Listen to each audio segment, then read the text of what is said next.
నిన్న ప్రధానమంత్రి నరేంద్ర మోడీ పర్యటనలో ముఖ్యమంత్రి గారు చాలా ఉత్సాహం చూపించినట్టుగా కనిపిస్తూ ఉన్నది.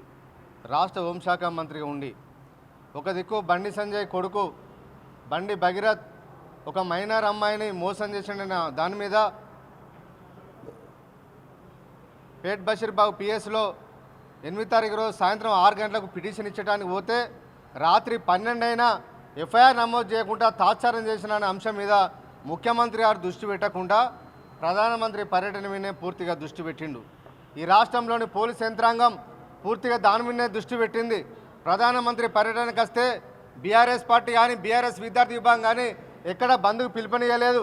ఎక్కడ ప్రధానమంత్రి పర్యటనను అడ్డుకుంటామని ఎక్కడ చెప్పకుండా కూడా నిన్న రాష్ట్ర వ్యాప్తంగా ముఖ్యంగా హైదరాబాద్ నగరంలో మా బీఆర్ఎస్ పార్టీ శ్రేణులు విద్యార్థి విభాగం నాయకులను అందరినీ అరెస్ట్ చేసి ఇవాళ నిన్న స్టేషన్లో పెట్టడం జరిగింది.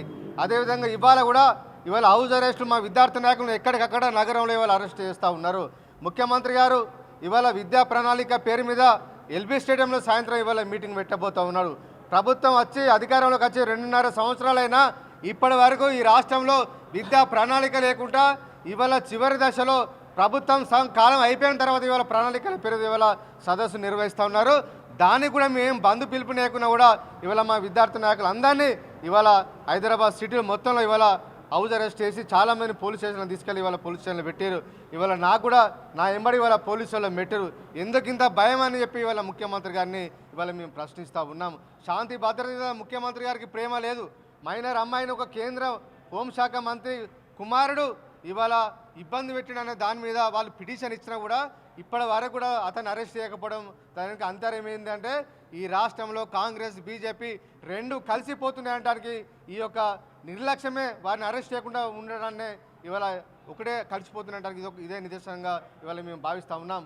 ప్రధానమంత్రి గారు నిన్న మేము డిమాండ్ చేసినాం బీఆర్ఎస్పీకి వెళ్ళి ఇవాళ ఒక మైనర్ అమ్మాయిని మోసం చేసిన బండి సంజయ్ ఆ అమ్మాయిని కుటుంబ సభ్యులను బెదిరించడం కాబట్టి అతన్ని మంత్రి పదవి నుంచి బర్తరఫ్ చేయాలని చెప్పి నిన్న అదే డిమాండ్తో నిన్న మేము డీజీపీ ఆఫీస్ కాడ ధర్నా ఇస్తే ఏ భారతీయ జనతా పార్టీ నాయకుడు కానీ ప్రధానమంత్రి వారు కూడా ఎవరి అంశాన్ని ఇవాళ స్పందించలేదు. ఒక మైనర్ అమ్మాయి జీవితానికి విలువ లేదన్నట్టుగా ఇవాళ భారతీయ జనతా పార్టీ నాయకులు ఇవాళ వివరించడానికి ఇవాళ మేము తీవ్రంగా ఖండిస్తూ ఉన్నాం.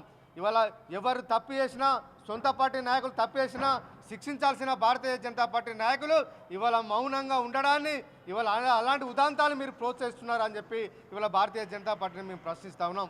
బీజేపీ నాయకత్వం కేంద్ర నాయకత్వం అలా బండి సంజయ్ గారు కానీ అదేవిధంగా కిషన్ రెడ్డి గారు కానీ మిగతా భారతీయ జనతా పార్టీ ఎంపీలు కూడా నిన్న బండి సంజయ్ కొడుకు వ్యవహారం గురించి ఎవరు మాట్లాడకపోవడాన్ని మేము తీవ్రంగా ఖండిస్తున్నాం. అదే ప్రధానమంత్రి గారు బండి సంజయ్ గారిని పక్కబండి కూర్చుండబెట్టుకొని తను వెనకేసినట్టుగా మాట్లాడిన తప్ప బండి సంజయ్ కొడుకు చేసిన ఘనకార్యం గురించి మాత్రం ప్రధానమంత్రి గారు ఒక మాట కూడా మాట్లాడకపోవడాన్ని బండి సంజయ్ గారిని మందలించకపోవడాన్ని మేము తీవ్రంగా ఖండిస్తూ ఉన్నాం. ఇక హైదరాబాద్కి వచ్చి 9,700 కోట్ల రూపాయలు ఇవాళ శంకుస్థాపనలు అదేవిధంగా ప్రారంభోత్సవాలు చేసినట్టుగా నిన్న ప్రధానమంత్రి గారు మాట్లాడారు. బీజేపీ సమావేశంలో మాట్లాడుతూ ఎవరు ప్రయాణాలు చేయొద్దు, వర్చువల్ అనే మీటింగ్లో పాల్గొనాలి, ఎక్కడ తిరగద్దు, ఒక కారులో మీరు 4 తిరగాలి, 4 కార్లు వేసుకొని పోదు, ఒకటే కార్లో తిరగాలి, బంగారం కొనద్దు, పొదుపు పాటించాలి, ఇంధనాన్ని పొదుపు పాటించాలని చెప్పి ఇవాళ పొదుపు మాటలు చెప్పిన ప్రధానమంత్రి గారు మరి హైదరాబాద్ రాకముందు నీకు అది గుర్తు రాలేదా మోడీ గారు అని చెప్పి వాళ్ళ మేము ప్రశ్నిస్తూ ఉన్నాం. నిన్న వేలాది కార్లు హైదరాబాద్లో పెరేడ్ గ్రౌండ్లో మీ కార్యకర్తలు మీటింగ్ పెడితే ఎంత పెద్ద పెట్రోల్ డీజిల్ ఉదాయిందన్న విషయాన్ని ప్రధానమంత్రి గారికి రాకముందు గుర్తు రాలేదా? ఇవాళ హైదరాబాద్లో వేలాది మంది పోలీసులు రాష్ట్ర ప్రభుత్వ ఖర్చులతోని ఇక్కడ బందోబస్తును ఏర్పాటు చేస్తే అది ప్రధానమంత్రి గారికి అది ముందుగా గుర్తు రాలేదా? అదేవిధంగా ఢిల్లీకి వెళ్ళి స్పెషల్ ఫ్లైట్ తీసుకొని వచ్చి ఇక్కడ బేగంపేట ఎయిర్పోర్ట్లో దిగిన ప్రధానమంత్రి గారికి ఇంధనం వేస్ట్ చేయొద్దనే ఆలోచన నిన్న ప్రధానమంత్రి గారికి గుర్తు రాలేదా? తను మాత్రం ఖర్చు పెట్టచ్చు, తన కోసం రాష్ట్ర ప్రభుత్వాలు ఖర్చు పెట్టచ్చు, తన కోసం భారతదేశ ప్రభుత్వం ప్రజాధనాన్ని దుర్వినియోగం చేయొచ్చు, కానీ ఇక్కడ ప్రజలు మాత్రం వాళ్ళకు తక్కువ తినాలి, తక్కువ ఖర్చు పెట్టుకోవాలి, పెళ్లిళ్ళు చేసుకోవద్దు, పేరెంటాలు చేసుకోవద్దు, ఎవరు ఖర్చు పెట్టుకోవద్దు, ఎవరు మీటింగ్లు పెట్టద్దు, ఎవరు బంగారం కొనుక్కోవద్దు అని చెప్పి ఈ మాటలు మాట్లాడి చెప్పడానికి నేను హైదరాబాద్కి వచ్చని చెప్పి మేము ప్రశ్నిస్తూ ఉన్నాం.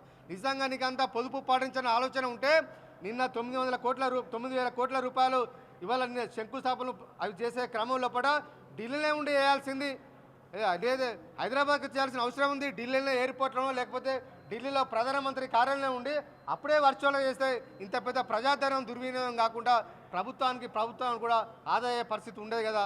ఈ విషయం ప్రధానమంత్రికి గుర్తు రాలేదా?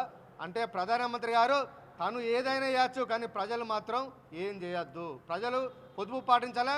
భారతీయ జనతా పార్టీ నాయకులు కానీ కార్యకర్తలు కానీ కేంద్ర ప్రభుత్వం మాత్రం పొదుపు వాళ్ళకు మినహాయింపు, పెద్దలకు మినహాయింపు కానీ పేదలకు మాత్రం మినహాయింపు లేదన్నట్టుగా నిన్న ప్రధానమంత్రి గారు మాట్లాడడాన్ని మేము తీవ్రంగా ఖండిస్తూ ఉన్నాం.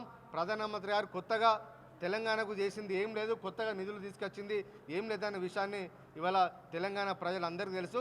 గత 10 ఏళ్ల కాలంలో కేసీఆర్ గారు చేపట్టిన అభివృద్ధి కార్యక్రమంలో తెలంగాణ ఉండే తప్ప వరంగల్ కాకతీయ టెక్స్టైల్ పార్క్ అని ఏదైనా కేసీఆర్ గారి ప్రభుత్వంలో కేటీఆర్ గారిని అభివృద్ధి చేశారు తప్ప ఈ కేంద్ర ప్రభుత్వం ఇచ్చిన నిధులతోని ఏం కాలేదనే విషయం ఇవాళ వరంగల్ ప్రజలకు కానీ హైదరాబాద్లో పారిశ్రామికవేత్తలకు కూడా అందరికీ తెలిసిన విషయాన్ని ఇవాళ భారతీయ జనతా పార్టీ నాయకులు గుర్తుంచుకోవాలని చెప్పి కోరుతా ఉన్నాం.